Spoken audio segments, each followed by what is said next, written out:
So we heard loud and clear from our service users that they're struggling to find the right information. They're struggling to navigate referral routes into our services. There wasn't a single digital front door, and we were lacking access of approved resources and support. I'll come back to that later. Limited access to out-of-hours support is also a key for our service users. Anyone dealing with a medical emergency or a mental health crisis at 11 o'clock at night, they're phoning 999 or 111, but where else can they turn and what other option have they got? Managing disinformation has been a real growing one, and I tend to refer to this as the TikTok problem. Are our service users getting their mental health advice from TikTok and Instagram rather than a trusted clinical resource?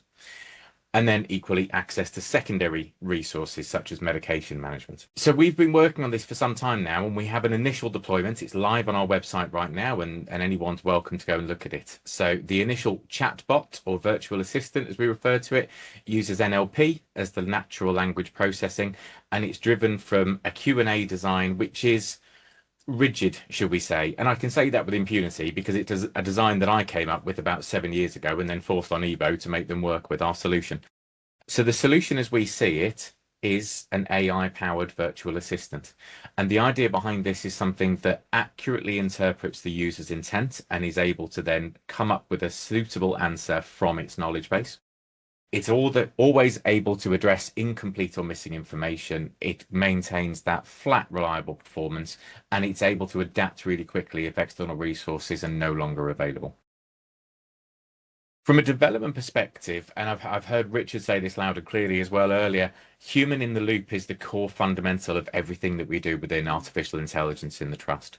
So this is human oversight by design. We've been through several rounds of UAT. We've had service users by experience and carers by experience have been engaged, as well as our operational and clinical colleagues, to make sure that the model and the testing we've got is robust as it can be, and that we are mitigating against the risk of any hallucinations or any inappropriate message. Part of that comes down to where we are asking the AI model to get its trusted resources from. And the route that we have taken is to ingest 3 sources of information. We have a full clinical safety case, which is going through clinical sign-off currently, and it uses only approved sources of information.